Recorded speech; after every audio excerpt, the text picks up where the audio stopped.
Welcome y'all to this session. This is the first time we've done one of these in a while. I'm Brian Moore, Local 493 Member Benefits Director. I was thinking Steve Berline might be here this morning, but I'll just go ahead and do the introduction for him. Steve's as many of you know Steve for a long time. He's the new president of Local 493, having taken over for Pete Carias. Steve wants everybody to have an update on a few things. First of all, this hall is in the process. We have an offer on it right now that's pending. We're not sure how it's going to turn out. We've had a couple other offers that didn't come through. It's for sale. Many of you came yesterday and returned today. Yesterday we had the ACs off because we're not really using the building for any functions anymore except for certain events and so forth. So we're keeping the ACs turned off, so it took a while to turn on yesterday and cool down. We left them on overnight, but the hall is have an offer pending at this point. We'll have to see what comes out with this particular offer for the sale, prospective sale. So some of the topics of today's meeting are, number one, the main reason we want to have this is a lot of folks were either in the middle of doing the vacation sick time conversion to compensation or to pay, which is pensionable, and with the most recent MOU that changed. So we have a lot of folks that have accumulation of the sick time and vacation time and wanted to know, hey, what are my options, what I can do with it? So what we're going to do is talk about how you can structure your 457, adjust your deferrals to transfer that money, convert it into pay, and then into your 457. That's the primary reason of having this, because a lot of folks are in the middle of doing that. Some folks are getting ready to do it. Other folks were towards the end, so that's the main focus of this. But with the 457, some of the other things that we're going to cover are age 50 and above deferral limit increases that you're entitled to when you reach age 50.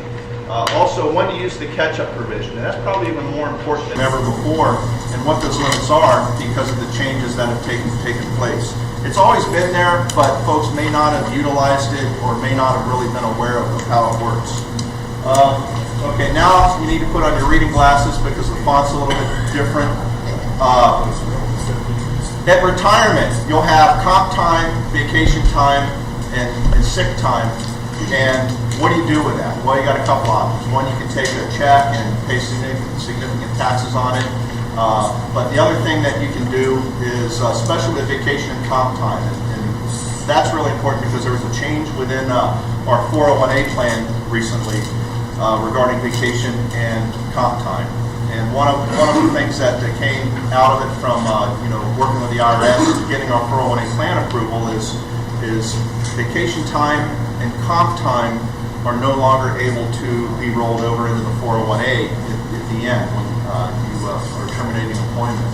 Now, you think back a few years, and we had basically 3 or 4 different scenarios. Years ago, when you left, you got paid out vacation time, sick time, and comp time. You got a lump sum check, and you paid a lot of taxes on that. Then it went, when the 401A started, you then had the option of taking vacation, comp time, sick time, and deferring it into the 401A 457. And then it became mandatory because one of the things with the IRS approval of any 401A plan, which is really strict and they have a lot of conforming requirements, is that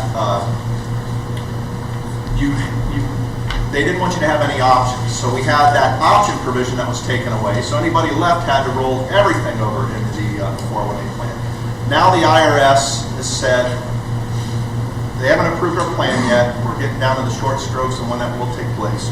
But one of the things they've said is that, well, there's still an option that exists with the plan. And that essentially is with the vacation versus sick time. They said, well, when you actually look at how you use those benefits, vacation time and sick time, they said, you really don't have an option to be sick, but you have an option to take vacation or comp time hours. And I kind of scratched my head because I don't know if any of you, maybe you can get vacation days, I can't, but you can easily get a sick day. So, but that's kind of what came out of all that. So now the thing is that we'll talk about that vacation and comp time at retirement, the day you drop termination, what decision you have to make with that. The other thing we're going to talk about is PEP plan, which is the post-employment health plan for those with less than 5 years on the job, is the easiest way to describe it as of August 1st, 2007. As you know, there's multiple tiers of members now, and we used to have one tier, everybody had the same benefits, but there's a few different tiers as it relates to the MERP, the PEP, even 3 tiers in the pension system now. So these educational sessions are even more important. But the PEP plan is really important for folks that fall into that particular category, because they're not going to get a MERP, they're not going to get the enhanced or internal MERP.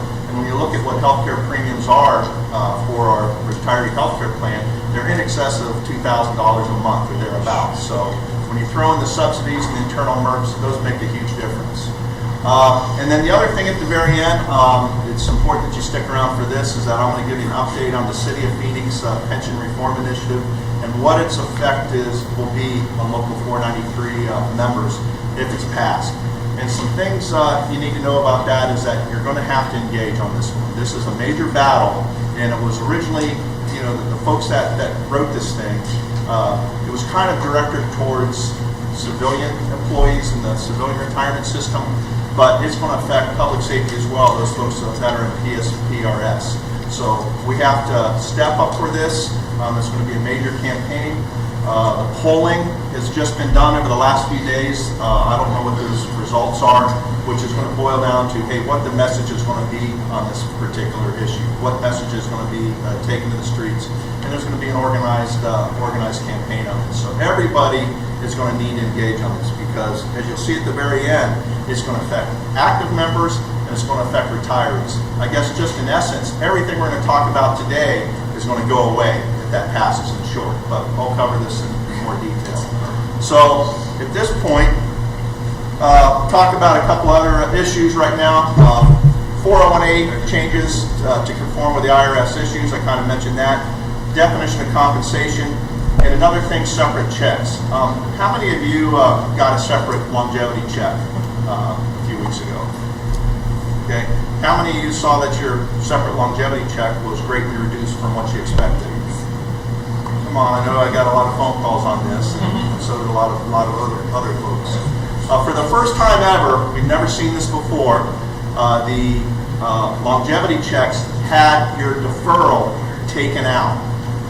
Previously, it's never been done. We never got any kind of notice ahead of time this was going to take place. Some of the things that had to be done from the deferred comp, I said on the 457 401A deferred comp board. Some of the things that had to be done is some changes in our plan as far as the definition of compensation. I told you about the provision where we made an amendment that where vacation and comp time can no longer be paid out as part of the 401A. But there were some changes in the definition of compensation. So now from this point forward, what you need to be aware of is anytime you take a separate check for, say, a comp time cash out, or we're not going to get uniform anymore, we're not going to get a longevity lump sum check anymore. It's paid out monthly or bi-weekly. But anytime you take a separate check, there's going to be a withholding of your deferred comp deferral, or at least part of it. So you can get around that by making some adjustments ahead of time, and that's the other thing we'll talk about today. So if you're cashing out, say, something that you think you're going to get a $1,500 check, but you're doing $800 per check deferrals, you probably only see $700. But you can change that, fill out some forms, and there's a time limit associated, and they're very unforgiving. Payroll and HR are very unforgiving when it comes down to these particular time frames. So fill out the documentation, the forms ahead of time through Nationwide, and then they get submitted, and then ultimately the following paycheck you can resume your normal deferrals if you want to do it that way. So that's the only option we have. The one that we just had, the longevity check, was a surprise, but from going forward, that's the way it's going to be set up. Okay, got a few guests here I want to introduce today. First of all, I'll start with some folks from City HR. Mary Kyle, Deputy Director of City HR. If you'd like to stand, Mary, and introduce Susan for us.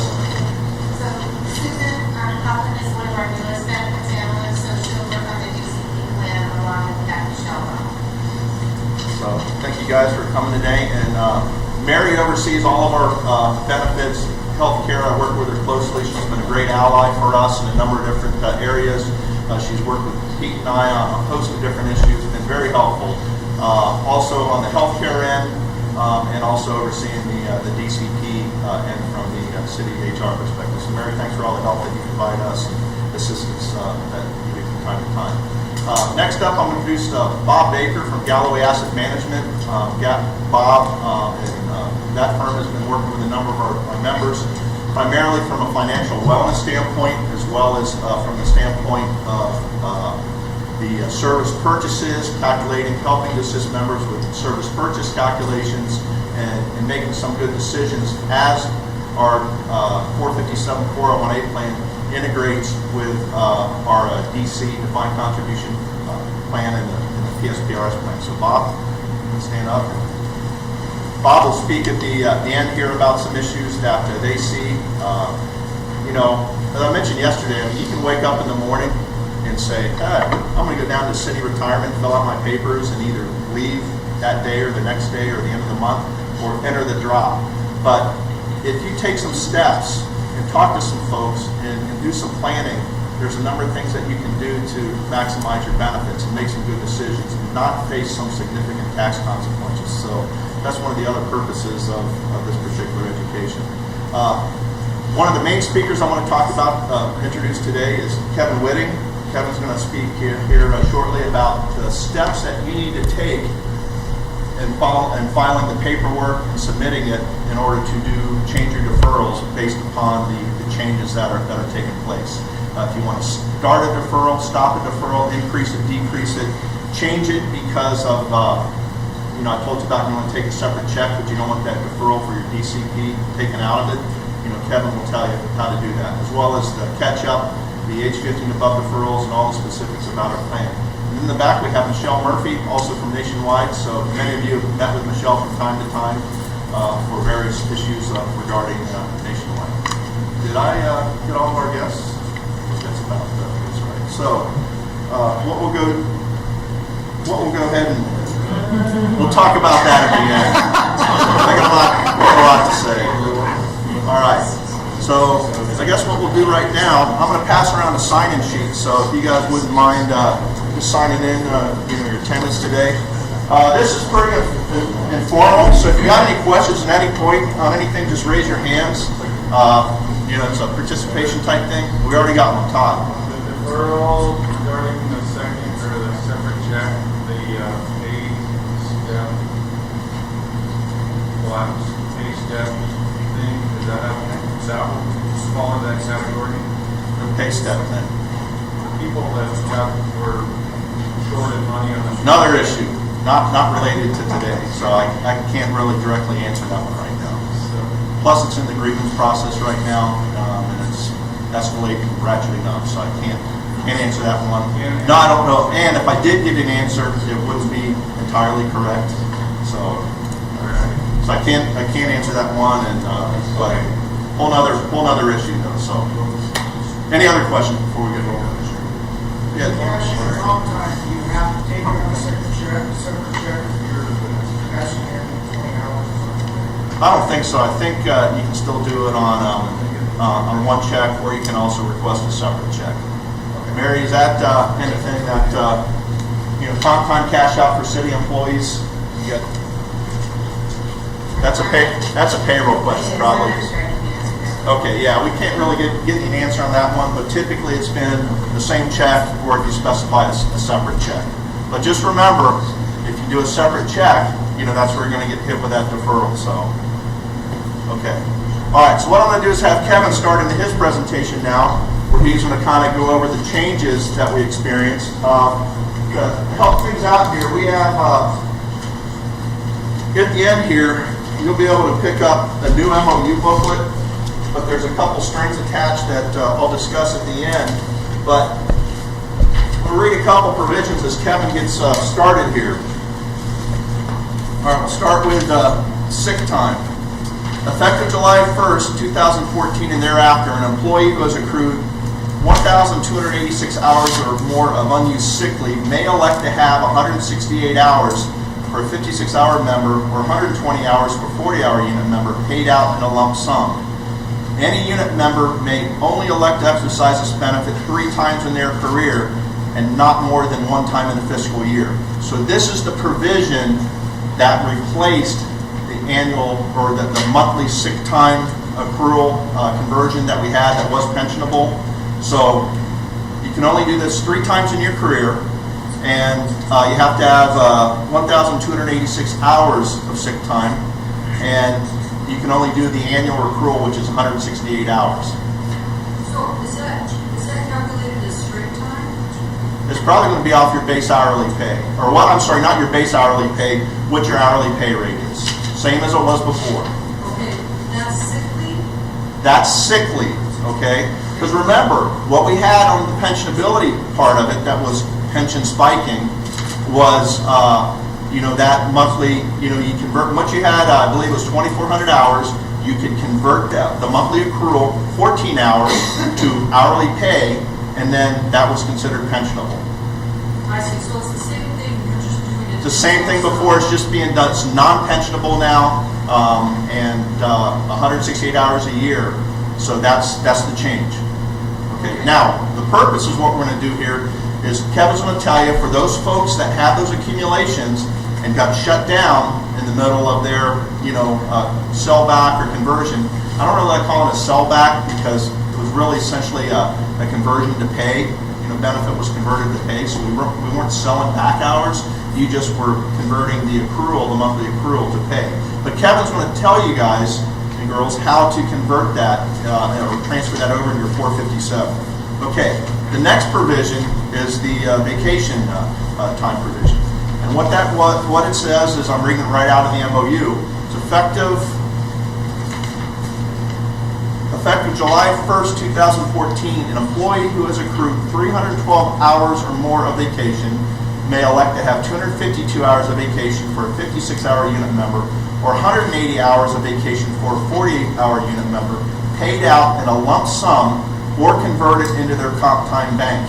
Any unit member may only elect to exercise this benefit 4 times in their career and not more than 1 time in a fiscal year. This payment is not considered final average salary for purposes of pension calculations. So what this is the vacation part of it. Now, I've already got calls on it from guys that say it's 312 hours, for 56 and 40 hours. Why is there not an adjustment for 40 hours? Well, the 312 hours is what it was previously for 40 hours. And it was, 480 something? Who was doing it? Who knows the numbers off the top of their head? 436 maybe? I don't know the numbers, but as a 56-hour person, you had to have 400 plus hours in order to get that amount paid out to you on a monthly basis. But now it's been adjusted to 312 hours. There was no adjustment to the 40-hour people, which is what it was all along. But it's 312 hours. If you have 312 hours of vacation time, you can exercise this provision. All right, so you can have it converted in your comp time bank, or you can have it converted into pay and then have it set up so when it gets paid out, it goes into your deferral, but there's time limits and so forth that Kevin's going to talk about how to do it. So, is it going to be like the old way where you only have to meet that 312 one time and then you can do it 3 consecutive years, whether you fall below it after the first year or not? Are you going to be able to do it 3 consecutive years? That's a good question, and the numbers and everything just kind of got ironed out within the last few weeks. So I can't specifically answer that one right now, but typically it was before. If you hit that threshold, once you hit that threshold, then you can start the sell back. So I don't think there's any change in that, but I can't say for sure. Anybody in here who was doing the conversion prior to this taking place? Gordy, got anything to add? What was your perspective on that? Well, I think the question that I just heard, I think it did say, I saw some language saying that you have to meet those hours every time you elect Every to time do you this. re-up? So if you go below, say it's a 312, you have to build it back up in order to do it again. Do it again. Okay. That would be a change to the whole way. That's what I thought I read, but maybe they made some changes. Yeah, we'll confirm that, but in the meantime, today's focus is going to be on if you got those hours and you want to, defer them, or you want them paid out, hey, what are my options? Ryan, how does the max carryover affect this? Because, as you know, we're limited on how many hours we can carry over. If you want to sell 2 hours, what Mr. getting at is that you may have to pass that max carryover, maybe to sell the maximum. Has that been taken into consideration? Okay, Jose brought up a question about the max carryover issue, and every now and then I run into folks that have a max carryover issue, and I'm warning you, I'm going to turn you to Friends Helping Friends if you got that much vacation time.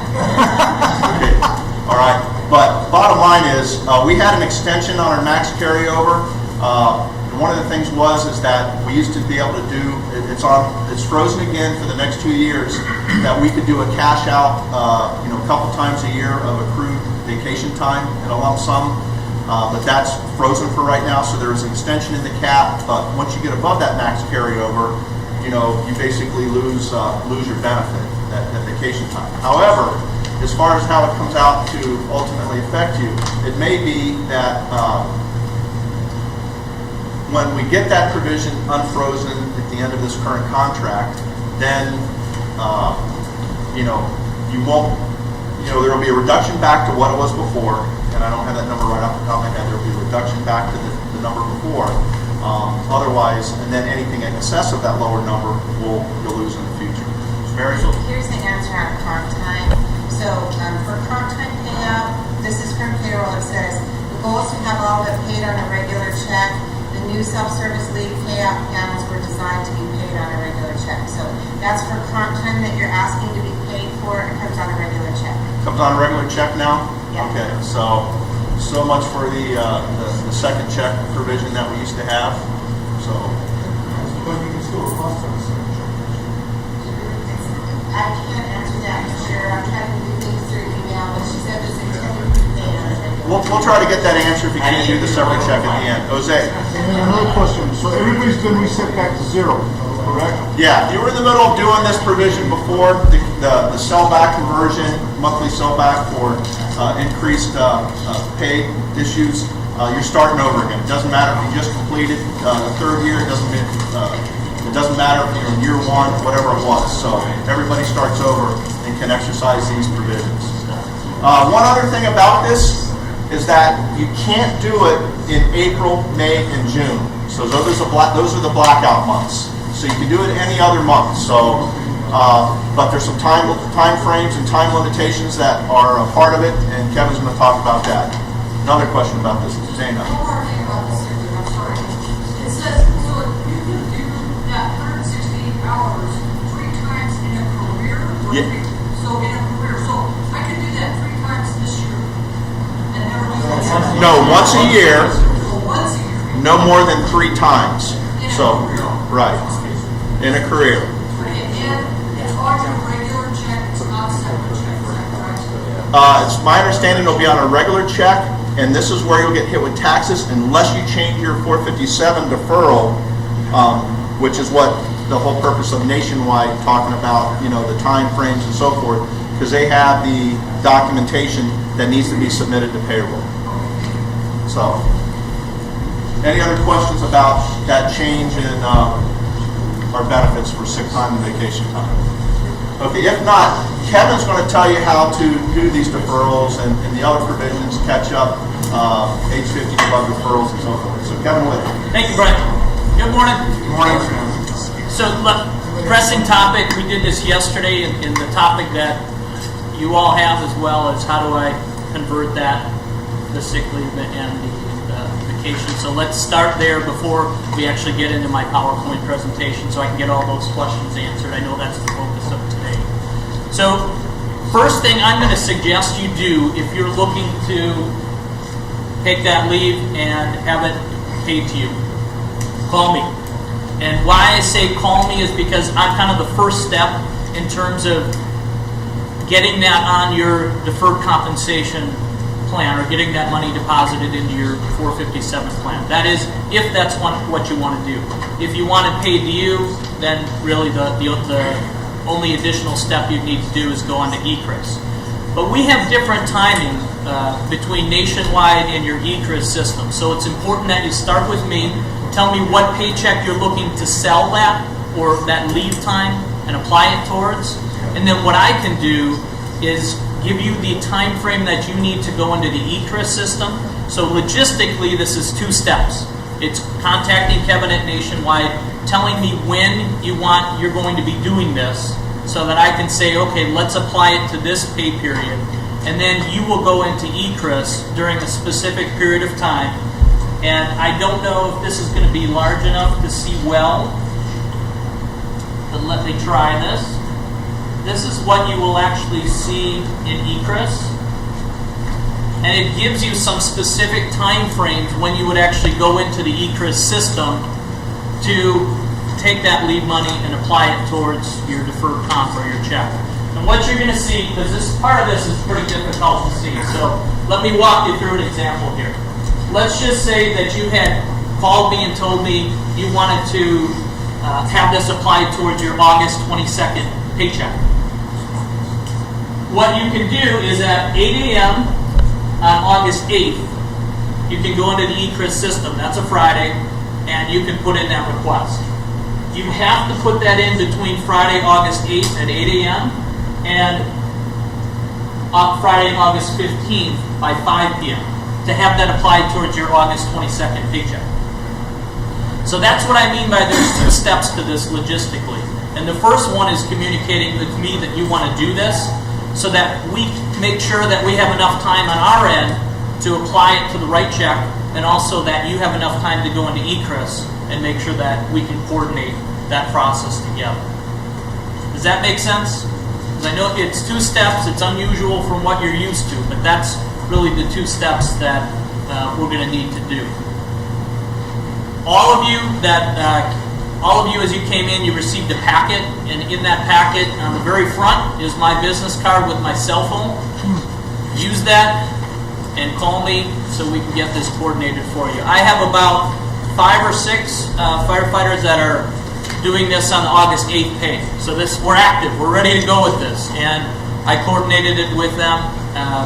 If you have concerns with the ECRIS system, because a couple of them did, I'll help you through that process as well. So we can sit down and go through that. What you'll need is username and password. That part, you'll need to provide, but I'd be happy to sit down and help you through the process. So before we get into the actual PowerPoint presentation, this is the really critical aspect of today. Any questions on the logistics behind this, how you will go about doing this? Yes? Members can do it themselves, right? On ECRIS? Through ECRIS, and do it through Nationwide also. You could technically go on to our website and do this. The concern that I would have is what you're going to want to do. I'll give you an example. One of the members that I helped through this process said, I want $10,000 to be applied towards my 8/8 pay period. But I don't want $10,000 applied to my 8/22 pay period. So what I do is coordinate it so that we get your 8/8 set up correctly, 10,000, and your 8/22 pay period back to 250 or whatever it was. That's the critical piece of contacting me so that we make sure that that's set up and there isn't any issue with your next pay period.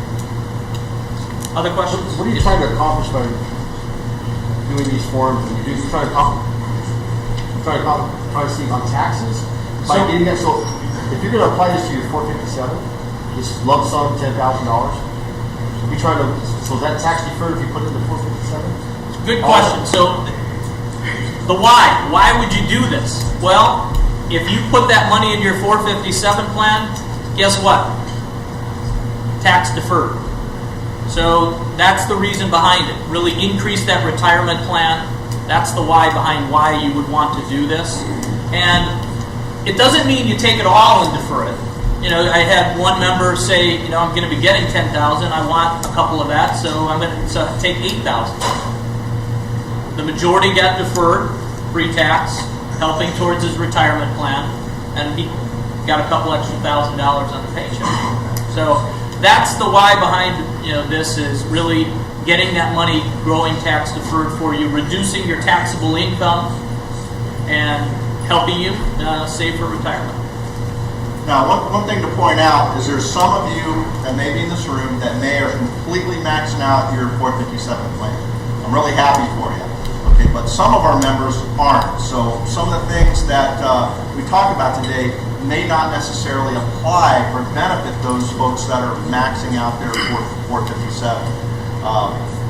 Those folks, when they do terminate drop, their 401A is going to be a big help to them for any unused sick leave to shelter that one. However, those folks that are maxing out, just a disclaimer at the beginning, there may be some other strategies you may have to think about. If you're completely maxing out, you've done 3 years of catch-up, and I know a guy that had 17 years on the job that exercised catch-up over a 3-year period of time. That's a one-shot deal. Kevin will tell you about that. You only get one bite at the apple to do a catch-up over 3 years. Plus, if you're doing the age 50 and age 50 and above deferral for 457, you're maxing out there.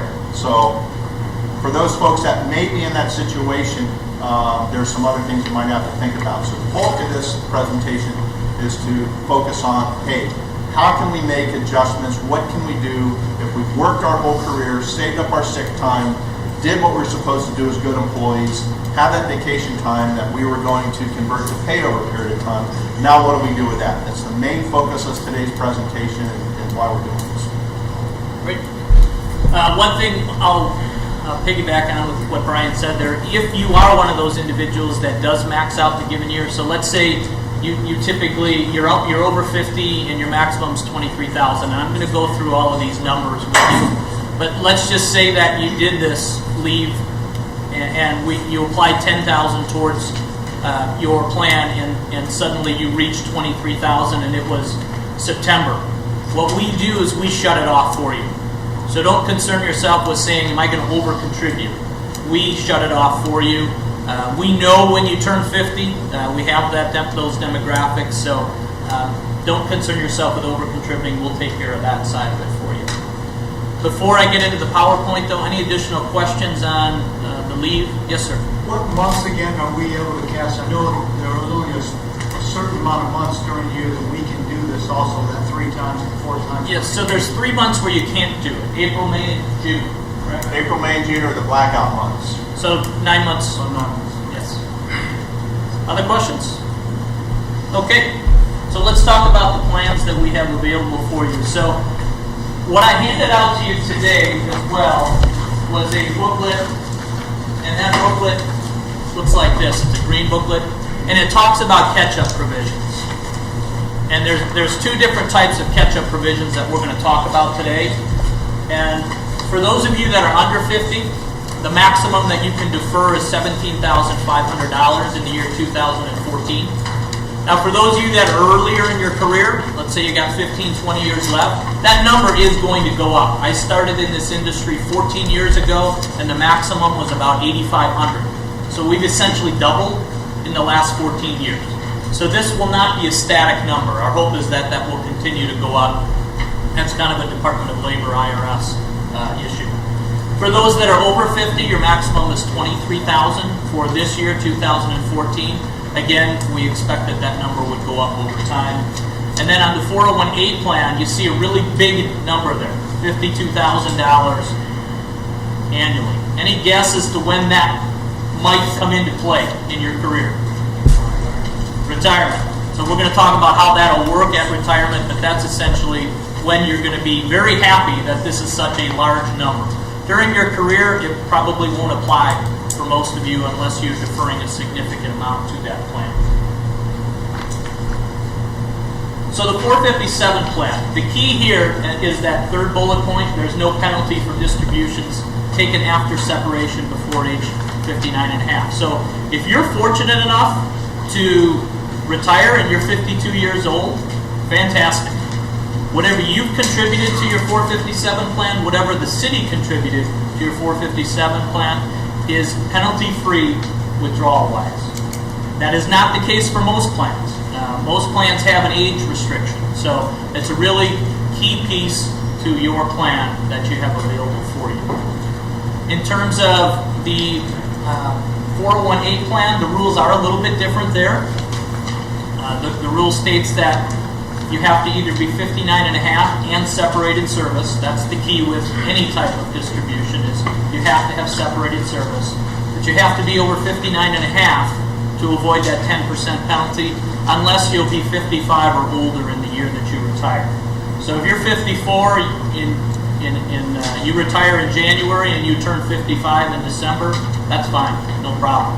Where the issue could come into play is for those of you that don't turn 55 until after you have officially, until the following calendar year that you've turned, that you'll be 55. There, a 10% penalty would apply if you were to draw on the monies that are going to be in your 401A plan.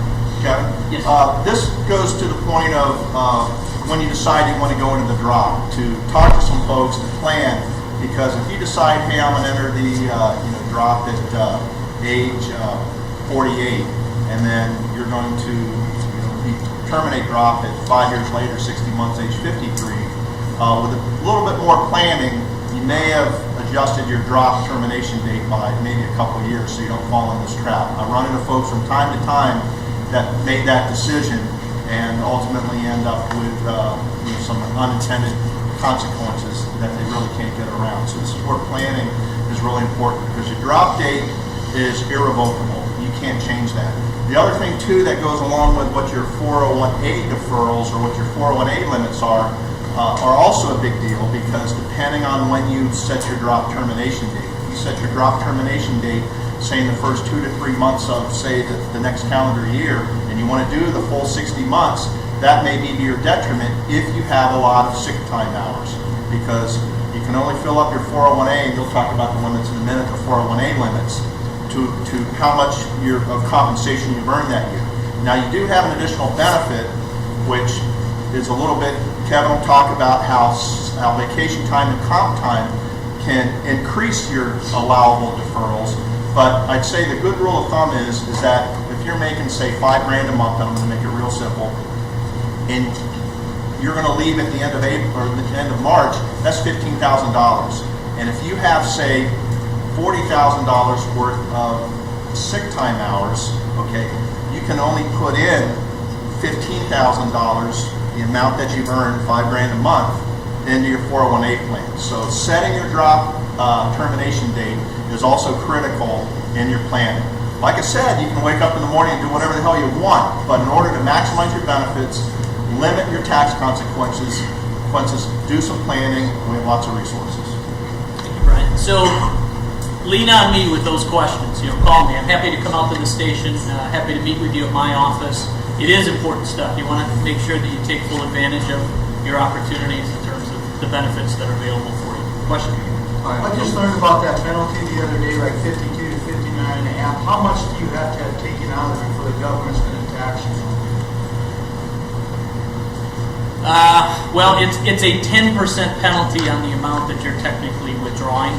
So if you were to withdraw $10,000, technically the IRS is going to say you owe us $1,000 in just pure penalty. Now, taxes above and beyond that, again, I'm not a tax advisor, but taxable as ordinary income. So what does $10,000 do to your ordinary income? It'll increase it, and then it's really dependent on your taxable income outside this $10,000, deductions that you have as well to determine what your taxable tax rate truly ends up being. But the 10% penalty is 10 on what I withdrew. Other questions so far?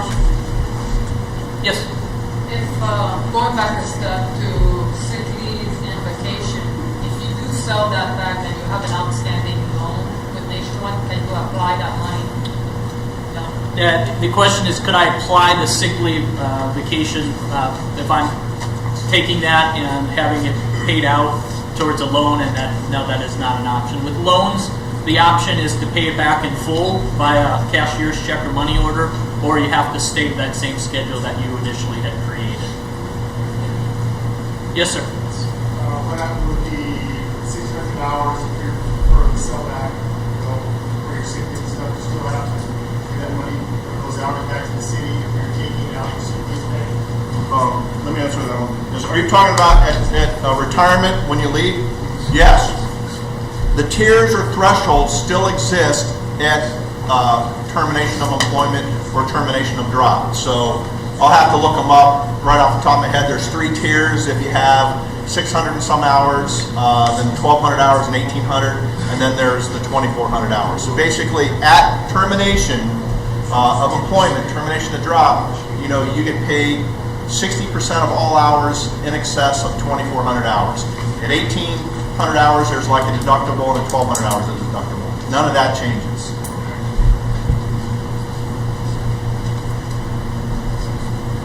Okay, so let's take a look a little bit closer at the catch-up provision. So within this green booklet, there's an explanation of the 2 types of catch-ups that are available for you and a couple of scenarios, but I'm going to go through a couple of them with you. So the traditional catch-up may allow you to raise your ceiling from $17,500 up to $35,000. There's some criteria that has to be met for you to be eligible to take part in this. And one criteria is you have to be within 3 years of eligibility to retire. Doesn't mean you're going to retire. You just have to be within 3 years of eligibility. So for you in this room, if everyone is here sworn, it's basically 17 years that you have to have on to be eligible to look at this as a possibility. The other thing that I have to do, and what you'd want to do, this is another scenario of when you'd want to reach out to me, is I have to determine whether you're eligible from the standpoint of how much have you contributed throughout your career versus how much you could have contributed. And what I mean by that is, let's say that you started in the year 1990. And in 1990, the IRS said that you could defer $5,000 into your 457 plan. And in that year, you chose to defer $2,000. In that year, that 1 year, I have found $3,000 that you have underutilized. What I need to do is find roughly $53,000 throughout your entire career that you've underutilized. So is this typically something that you'd be eligible for? Absolutely. 95% of those that have discussed this with me are eligible to do it. Those that are not are the ones that have done a fantastic job in their career. It means they basically maxed out throughout their entire career their contribution limits. But this is that's the process. So it would be reaching out to me, and I find out by putting in a request to the city's Human Resources Department to gather that data throughout your career. Important considerations as to when do I want to do this? Well, think about things like your life in general. Are the kids going to be done with school? So I've got college education out of the way, and I'm going to free up a significant amount of money. That might be a time to consider doing this. Is the house paid off? The house going to be paid off in a few years. That's going to free up a significant amount of money. That might be a good time to be looking at this scenario. When do I typically see individuals do this? Is generally when they've entered drop. For Tier 1, as soon as you enter drop, what happens with your pension contribution? Gone. So now suddenly this fiscal year, the contribution is 11.05. You suddenly have a significant amount of money on your paycheck. What would be a good opportunity or what would be a good option for you to do with that money? This is when you might consider the catch-up option. The other time that I see it applied, not at the beginning of drop, but at the end of drop as well, someone's last 3 years. And why that typically comes into place is if someone has a significant amount of vacation and compensatory hours, when you exit drop, you're going to have that opportunity to have that applied to your 457 plan.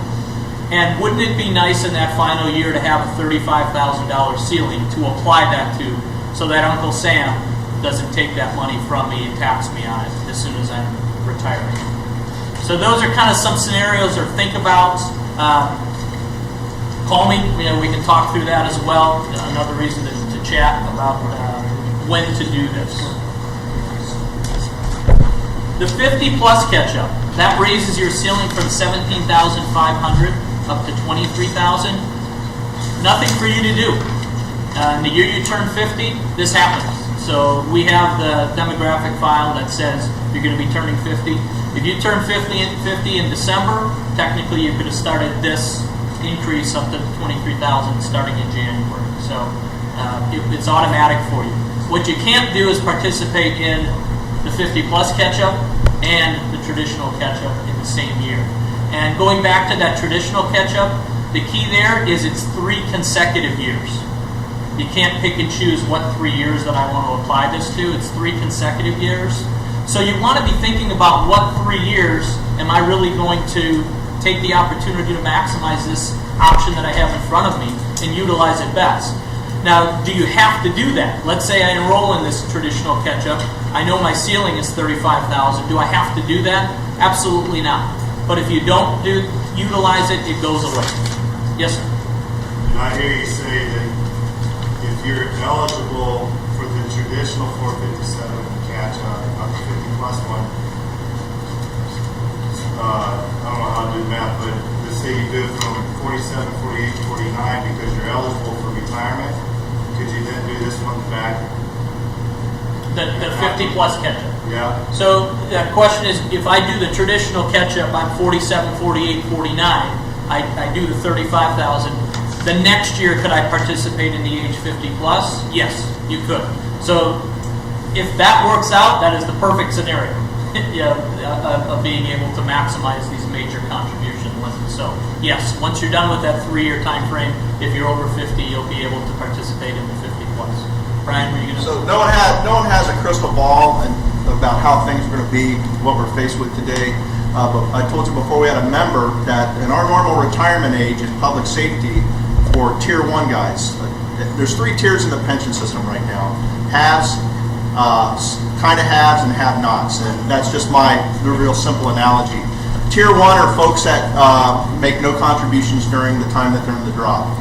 Tier 2, and they have a fixed interest rate, which is based upon the assumed earnings rate of the fund, which I think is 7.75% right now. Tier 2 are those that had less than 20 years of service in public safety as of January 2012, and those folks pay contributions during the time that they're in the drop, but they get a refund at the end of their drop termination. In addition, their interest rate varies on a 7-year smoothing of what the fund return has been, so different interest rate. Tier 3 are those hired after January 1st, 2012. They have no drop, and they have to work 25 years before they retire. So Tier 1 and Tier 2 normal retirement age is 20 years. Tier 3 normal retirement age is 25 years of service.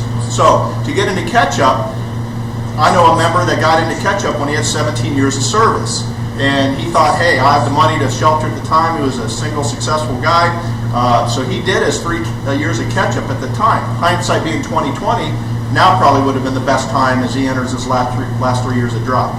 But it's an individual situation depending on what's going to work for you. So planning and talking to folks is critical. Is there a limit on the 50-plus? Is there a 3-year limit on that as well? On the 50-plus, you can continue to do the 23,000 each calendar year, and I would expect that number will go up over time. So I'm 50, I can do 23,000. I'm 51, 23,000, and so forth. Other questions on catch-up? Yes, sir. Can those years that you're doing the catch-up, can they go into your drop years? Like, can you start that 2 years before you enter the drop? Certainly. Oh yeah, the drop is completely independent of this benefit.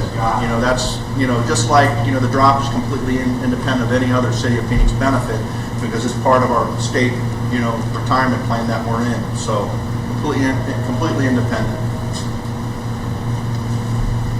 Other catch-up? With that Tier 1, is that fixed? Is that section fixed?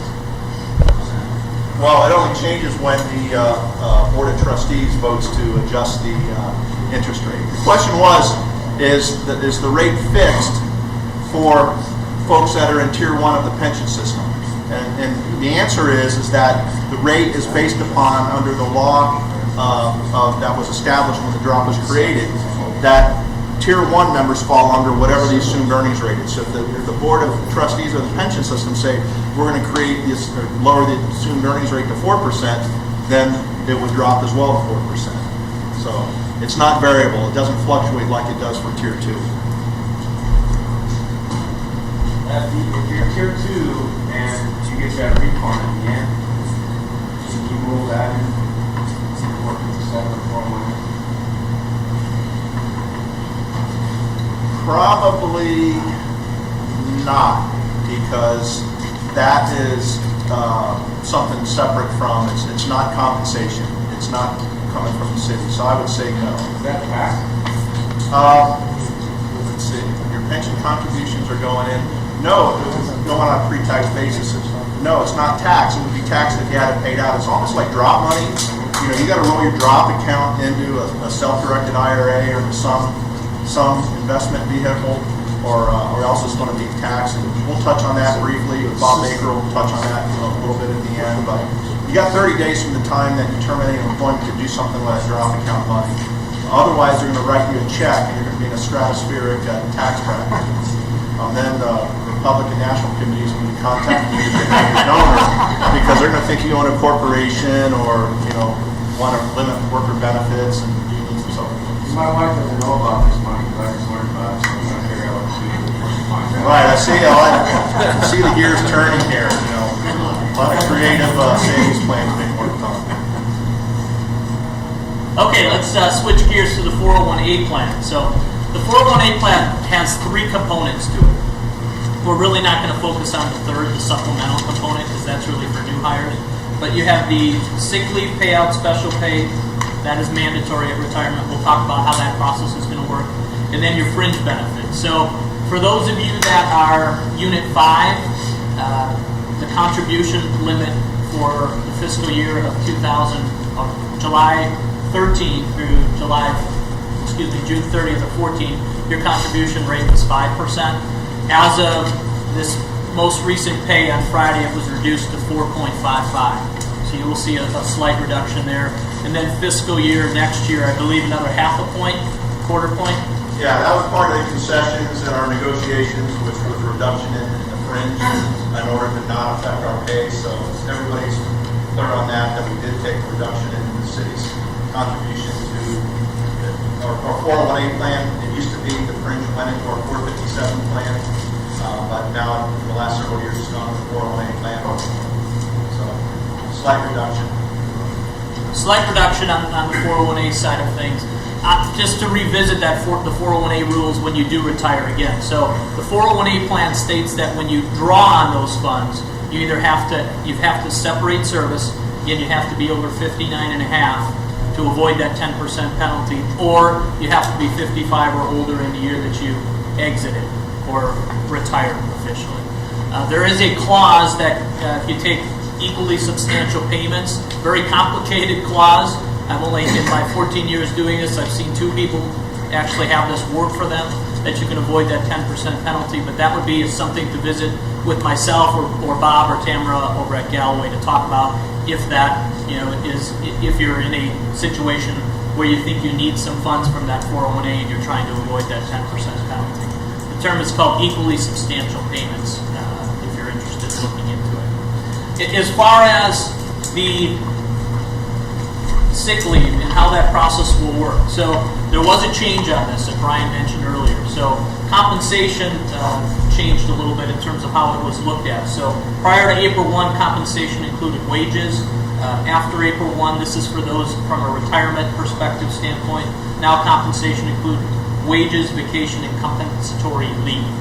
Now, what I mentioned, again, this is specifically for those that are really going to be retiring and how that sick leave is going to be applied to their 401A plan. Do you recall that large number that I referenced earlier? Does anyone remember that number? $52,000. This is where that comes into play. So let's talk about a scenario, and Brian referenced this about when you might retire. Let's just say that you retired in January, and in that month, your compensation was $5,000. So if you look at this statement here, compensation includes wages, vacation, and comp. So the rule states that the maximum is $52,000 or whatever I have earned in compensation. That's my ceiling for the 401A plan, the lesser of the two. So if I had $5,000 technically in compensation, what is the maximum that I'm going to be able to have go into my 401A if I retire in January? $5,000. Now what changed in April is vacation and comp will add to that total. And let's say that you had $30,000 of vacation and comp. That now will raise your ceiling from $5,000 to $35,000. What is probably the easier thing to do, as Brian mentioned, is probably retiring April, May, June, or there going forward, so that you don't have to concern yourself so much with this ceiling, and you get yourself to that $52,000 level. Historically, most of our members have selected a drop termination date that was usually at the end of May. That's why we see a flood of guys leave at the end of May for two main reasons. The number one reason was previously there was the escalator benefit, which unfortunately is coming back, and I'll tell you some negative aspects of that. But to qualify for that pension escalator benefit the following year. But the second reason was what? What do we usually get? Longevity. It's longevity. So most of our members either left at the end of May or the end of January. Now we had some other folks that selected obscure dates like in January or February, and they ran into a brick wall when they realized that they had a lot of leave to convert, but the 401A limitations prevented them from deferring that money into there, and they got hit with big tax bills. So once again, planning is key to any decision you're going to make, seeking out these resources. So one of the positives that came out in those discussions with the IRS, and Ryan can attest to this, is the ability to have compensation include vacation and compensatory leave, because it essentially raised that ceiling for you. Now what we've talked about here though is specifically sick, and as you can see there it says is automatic. You can call it automatic, you can call it mandatory, whatever you'd like to refer to it as. But sick is going to go into that 401A bucket up to that maximum level. And if you fill it and you don't have any additional sick, then that's the extent of what's going to happen. Vacation and compensatory hours, a little bit different. And actually, let me take a step back. So if you have additional sick and you filled up that 401A bucket, and think of it as two buckets. I've got my 401A bucket, that's this $52,000 bucket, or depending on comp, and I've got this 457 bucket. If I filled this bucket up, this 401A bucket, and I still have additional hours, we're going to look at bucket 457. And if there's room there, that's where that additional sick, those hours are going to go into, that value. And what are the limits there on the 457 side of things? 17.5 if you're under 50, 23,000 if you're over, 35,000 if you're in that traditional catch-up. So that's kind of the flow of how that sick is going to work. 401A, if you reach the ceiling, then we're going to look at bucket 2, 457B. And that's where those funds are going to go. Questions on that before we get into vacation and comp? Okay, let's talk about vacation and comp. And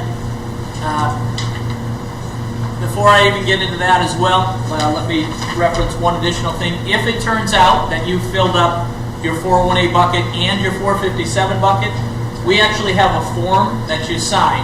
And I'm going to go through the specific deadlines on this, but you have to fill out this form by the 18th of the month prior to retiring. So if you were leaving in November, you'd have to fill out this form by October 18th and submit it to me, telling me whether you want to potentially do what we call a circular calculation. If you have excess sick that didn't get into you filled up your 401A, you filled up your 457, and you even have more, there'll be an opportunity to potentially get some of that additional sick put into your 457 plan, what we call a second time around.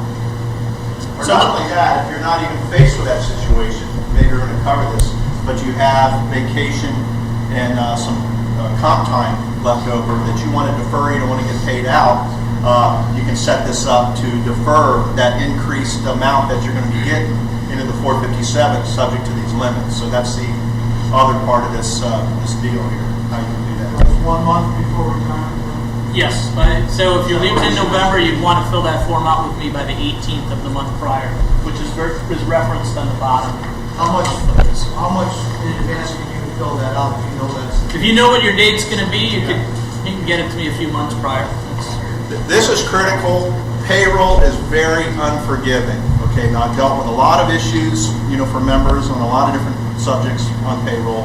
They're very unforgiving. So please pay attention to these dates if you want to do this. If you decide like 2 weeks before you're leaving, oh, I didn't sign these documents, it's going to be too late. So it's really important that you plan at least a couple months ahead of time, and you meet with Kevin or a nationwide rep to have the appropriate documents filled out, or otherwise you're going to be faced with taxes you didn't really need to pay. So vacation and compensatory hours, what's been the big change there? You now have the option to elect to defer the value of those hours up to the maximum levels that the 457 plan can hold. Let's just say that you don't get to meet and fill this form out by the 18th of the month prior to retiring, and you had $20,000 of vacation and comp. Where's that $20,000 going to go?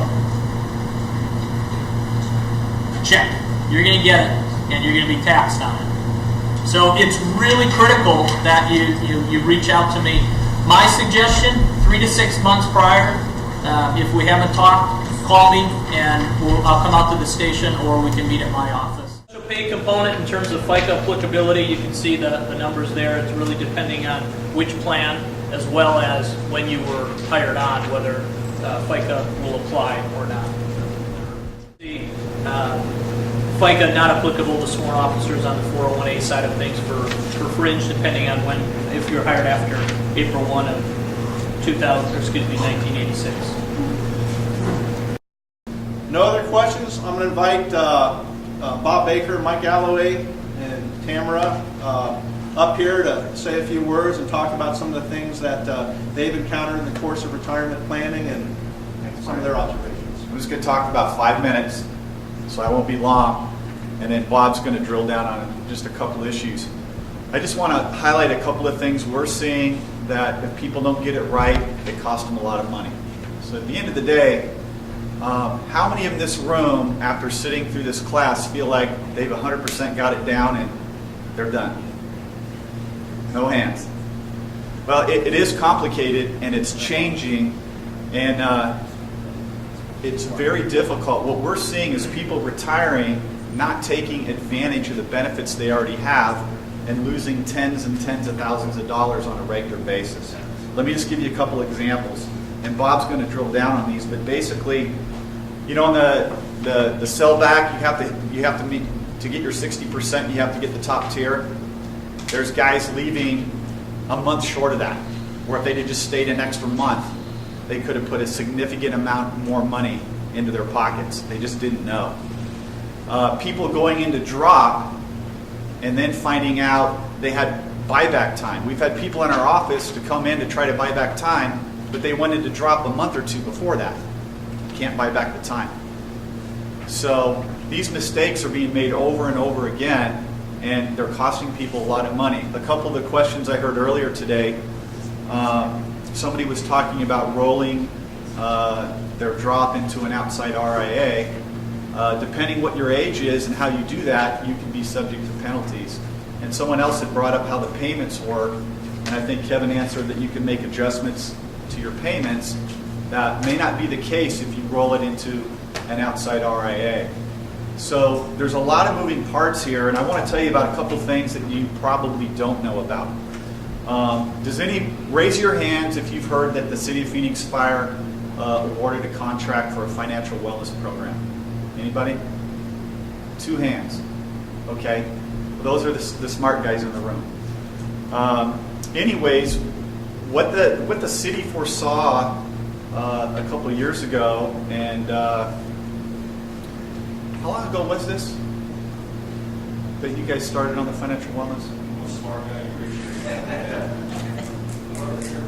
How long ago were the seeds planted on starting the financial wellness thing? It was about 3 years ago?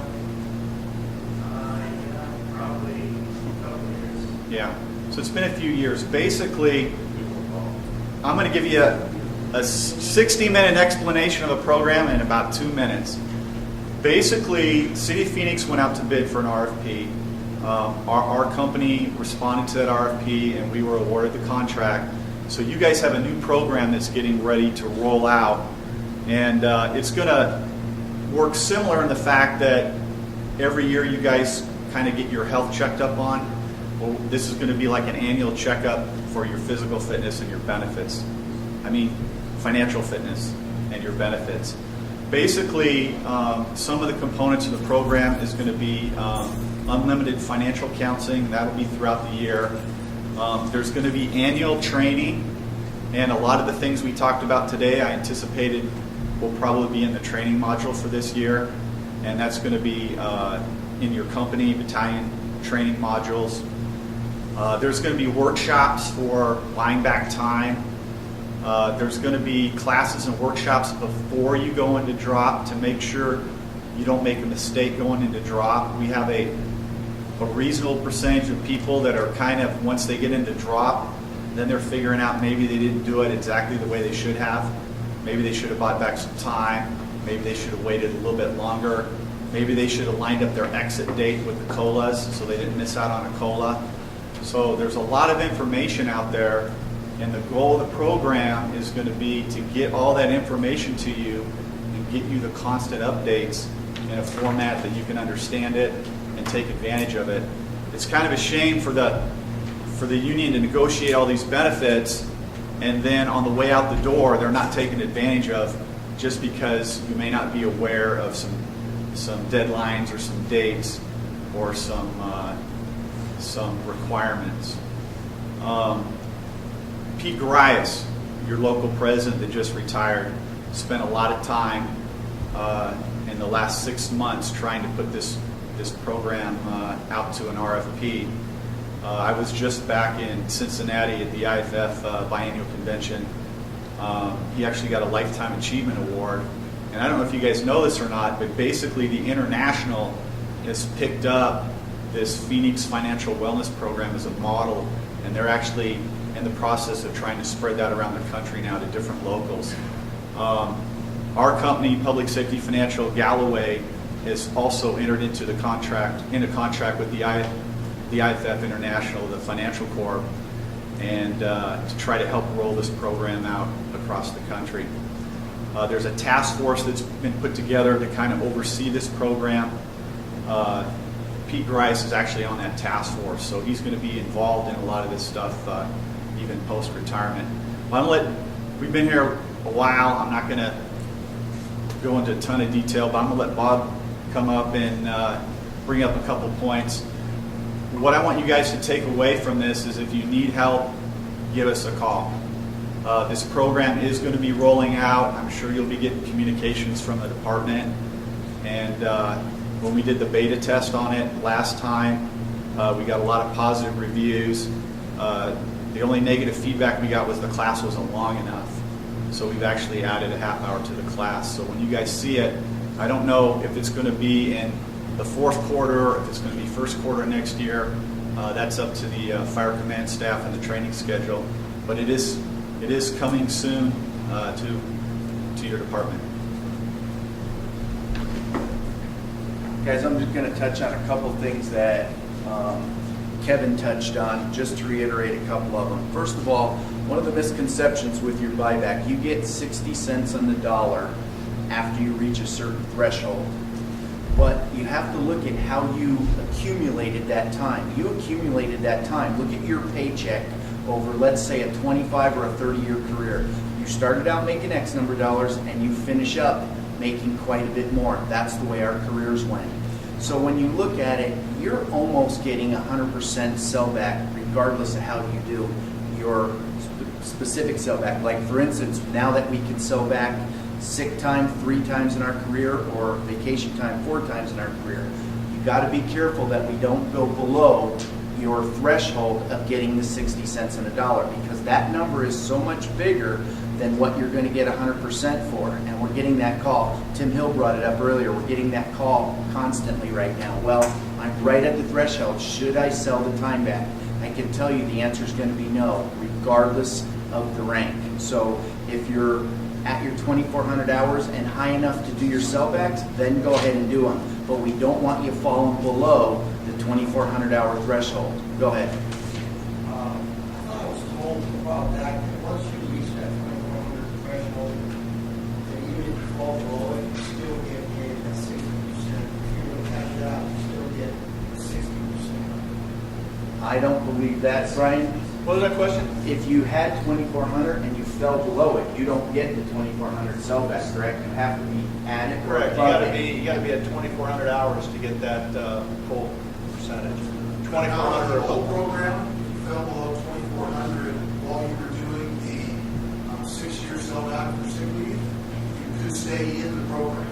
But you have to be, for separation, you have to be at 2,400 hours. Right, absolutely. Separation. Correct.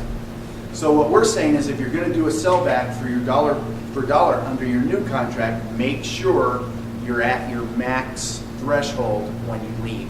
So really, the people that it affects the most are the people that are closest to getting out of here. The second thing, the buybacks. We have a different philosophy on the buybacks than you're going to hear from certain other people. If you're single and planning on staying single when you retire, or you're in a domestic partner relationship, we want to very much look at those sellbacks. If you're in a domestic partner relationship, there's no spousal benefit to that. So if you're spending $150,000 to buy back time, it concerns you. You may want the money on the nest egg side. Same thing if you're single. If you're single, you have nobody, you have no 80% spousal benefit, we need to look at those numbers and let you decide what you want to do with the pension. And one of the things that somebody brought up was moving your money out of the plan when you leave, and you got an explanation, a very good one. I just want to touch on it for 1 minute. If you've never been involved in an RFP, you're out to bid right now for the City of Phoenix for a deferred comp provider, okay? You have $1.6 billion in your deferred comp plan. Every major deferred comp provider in the country wants to be in the City of Phoenix, so they're all here bidding. You have a consultant here that's going to look at these different bids. You have a deferred comp committee that you have fire representation on. The PD has representation on it. The city does. The consultant's going to look at these bids and decide which is the best bid. It's then going to go to the committee to also have their 2 cents in it. I tell you this because if you're looking to leave the plan, Brian brought up a couple people that you're going to get emails from. Be very careful if you're leaving the power base that you have inside your city plan. That's why for any of you, and we have several of you in here as clients, we don't pull you out of your city benefit plan. We want you in there. We just scoot you over to the Schwab platform. A lot of these guys are going to pull you out of your city plan and compartmentalize you in their firm, all by yourself. Everybody in this room knows there's not a lot we can do on our own, but there's a lot we can do together. There's power inside that city plan. Make sure you know where you're going if you're going to leave the city plan. And with that said, we're going to cover all this stuff in depth when we come through fire and do your wellness training, so we'll leave it to that. Thanks, guys. If I can say anything relative to this, it's what Brian just talked about, what we refer to as the vacuum cleaner salesman is really, really important. Everybody out there wants to get their hands on your deferred comp money and on your drop money. And with the systems that Brian and the local have worked on for a long time to make sure that we get the best bang for our buck through our deferred comp system and then Galloway Public Safety Management managing our money is absolutely the best deal that you're going to get. You want to keep as much of your own money as you can, right? And you want to lose as little of it as possible through fees and churning and grinding and changing investments and all those things that those vacuum cleaner salesmen want to do. So this is very important. And thanks, Brian, for putting this together. Yeah, thanks, Tim. I think it's prop number 487. So up here you see a wonderful picture of Councilman Sal DeCiccio and a guy by the name of Stephen Moore. Spelled the same as my last name, but no relation. He came from the dark side of my family, if there is some kind of history or ancestry there. But anyway, he's an economist, and he is also tied in with the Heritage Foundation, which has provided a lot of funding to the Free Enterprise Club, which has driven this pension reform initiative with out-of-state people and out-of-state money. The initiative is written, and is poorly written. There's a preamble at the top that says it's not going to impact police or firefighters. That's bullshit, because the text of the amendment, the specific things in the amendment, take out certain provisions. Now, I know some of you read the newspaper, and I know some of you watch TV, and some of you have seen his sound bites, even his Facebook page, even his comments in the paper from Sal. How many of you have seen Sal rant and rave about employees are in 2 retirement plans? All right, that's what he says. So he's taken the view that a 457 and a 401A plan are a separate retirement plan. Okay, Bob, Mike, thanks, Kevin. Does anybody have any other questions or comments? Okay, as an additional value today, I have brought with me a box of the new MOUs. Now, to get an MOU, the new MOU, you need two things. One, you need a good pair of reading glasses because somebody made the font really, really small. Okay, but the second thing you need to do, you need to fill out a vacation donation form for the 8.5 hours that we need as far as for the union release time that we're doing. So I know some of you may have already done it. A number of you may not have had that opportunity. So to get your MOU, I need to have a union release form filled out for you. Plus, you have to show me that you have a good pair of reading glasses, so you come up at the end. Does anybody else have anything that they would have liked to have seen presented in this? Because the main issue here was to educate folks on what they can do in regards to the change in the sellback or conversion, is how I always like to call it, of sick time and vacation time to compensation that was pensionable. That was the main focus of this, plus to educate folks on the 457 401A plan. How would that initiative, if it's passed, how would that affect the retirement from us guys who are like ready to drop, or in the drop, beginning to drop? How is that going to affect us in that sense if it passes? Well, based on what the city's lawyers have told us, is they will not be able to pay out anything into the 457 or 401A plan. So whatever provisions you have for accumulated leave, vacation, sick time, and so forth, it'll be paid out directly to you in one big check that you'll pay dearly in taxes. But those co-contributions to public safety? Well, one of the things that we've also heard is that new hires would be ineligible to be in public safety. That's one other spin that we've heard out there. They still have to contribute because they have to contribute to the brokers to still fund those. No, for any new hires and COPERS is what the intent of the initiative was, but it was so poorly written that the city attorneys feel that it also would impact new police officers and new firefighters hired after the passage of this. The effective date of when it would go in is that they would not be in the public safety retirement system. Would have no death benefits. They would have no survivor benefits for the family, no accidental disability benefits, nothing. Whatever they pass away, it'd be like the rural metro guys. Whatever they pass away with is what's in their employer contribution account. Nothing else. It's bad. Hey, I'll start over here. Sorry. Go ahead, Pat. I think one, since I've already got to the end of the drop, that maybe just to help people that haven't gotten the drop, that haven't gone down and talked to the city people at the retirement, maybe have a representative come down just and kind of hear their spill of the day I went down and signed that paper, listen to their all their requirements and stuff like that. Just kind of get them prepared to what's going to happen when they do walk out. Because it was just like one of those, it was kind of like a surprise. You had a bunch of people in there, cops were fired, and they were talking 300 miles an hour. And it would just probably benefit some people to understand what's going to come up.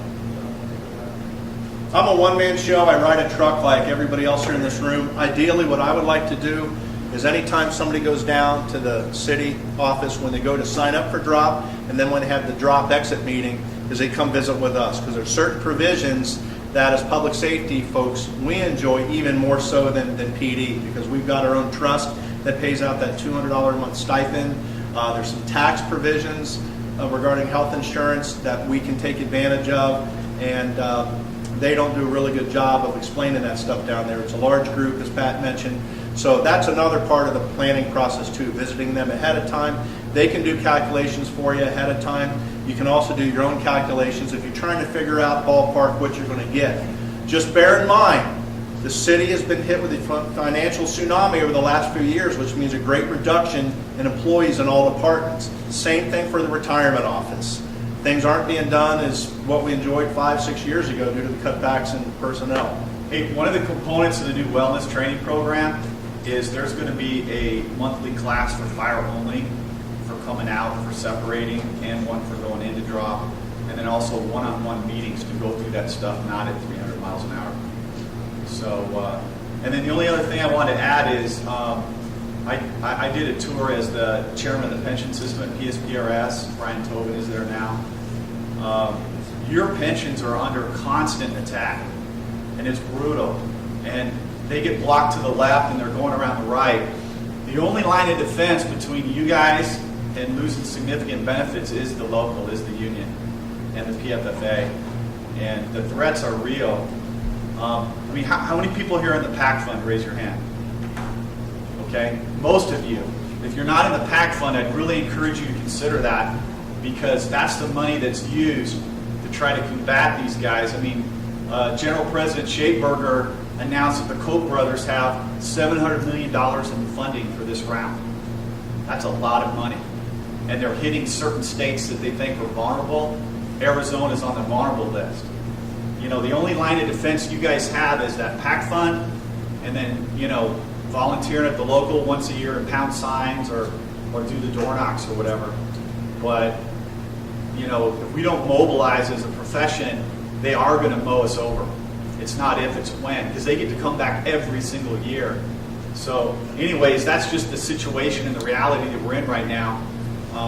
In previous, you know, decades, we maybe the economy was great, we had a lot of clout, and we couldn't control that. You got to remember, at one time, a majority of the PSPRS board was members in the system. Now the governor has changed that, and there's only 2 of 5 votes on the pension system now that are firefighters and cops. So the whole dynamic has changed. So, and I know the locals are involved in it every day. We see it with unions all across the state and in California. And so anyways, the locals need help. It's not just your union dues anymore, because this is a brutal effort to take away what we've spent 20 or 30 years earning. And it's not fair, it's not right, but that's what's happening. Any other questions? There were a couple other hands that were up. Doug? When's pounding the signs or pounding and knocking on the doors, and when's all that supposed to start? We're waiting to find out what the message is going to be. So the polling was done, which they do a select group of phone calls to registered voters to find out, you know, what, you know, is the message supposed to be. We do know from polling a few months ago that impacting firefighters and cops' pensions was a big hot button with folks. So you probably figure that, you know, police and fire are going to play a pretty big public role in this election campaign. I'm just saying we should get out there as soon as possible. So we will. As soon as we find out the message is being, you know, find out what the poll is, what the polling comes back is, and the political consultants kind of focus the message based on that. So stay tuned.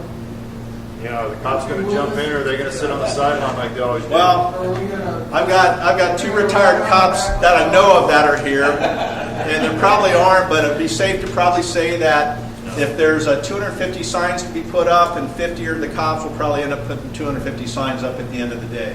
I'm sorry, guys. You know. BJ sent out a message this last week that said every Saturday, here on out, to the election cycle, plan on walking. Yeah. So thank you, Bill. That's maybe. That's another thing. Every Saturday we're walking for city council candidates, legislative candidates around the valley. So we encourage you at 9 o'clock at the union office to turn out, and that'll probably roll into this pension initiative thing once the messaging gets out. If you're not signed up for the local 493 members Facebook page, and you do Facebook, do so, because a lot of good, timely, up-to-date information comes out on that. That's one of the methods. A phone app's being developed. If we don't have your email, we need to have your email. Call the office and give them your email, because timely, pertinent information comes out there that we can't send out on the city email. Hey, Brian, can I mention one more thing? How many of you have heard of the IFF mobile app now? How many of you got it on your phone? Okay, the IFF has a mobile app you can download for your smartphones now, and they're going to start plugging into locals and let them sending out local messages. It was rolled out in Cincinnati just a couple weeks ago. So one of the things they're trying to do is start delivering the messages real time with smartphones. So that might be something to look at, is get everybody up on that system. Okay, is there anything that wasn't covered today that you guys think would be pertinent for in the future? Okay, everybody felt that this was, I'm not doing surveys because I would just throw away the bad responses anyway, but Sean? Okay, that app you're talking about, is that the IAFF frontline or? You know, they just rolled it out at convention. I was at convention, they rolled it out. I haven't downloaded it, but you're supposed to be able to go to the website and download a mobile phone app. Or I think try one of those Google Marketplace, or the other one is whatever, the iPhone one version of it. And then Local 493 is working on a similar type app here right now. PJ just sent me a link to try it on my Android phone. So, speakers, a big round of applause here. And come up and fill out your vacation donation form, and you'll get an MOU. Thank you. Already filled that.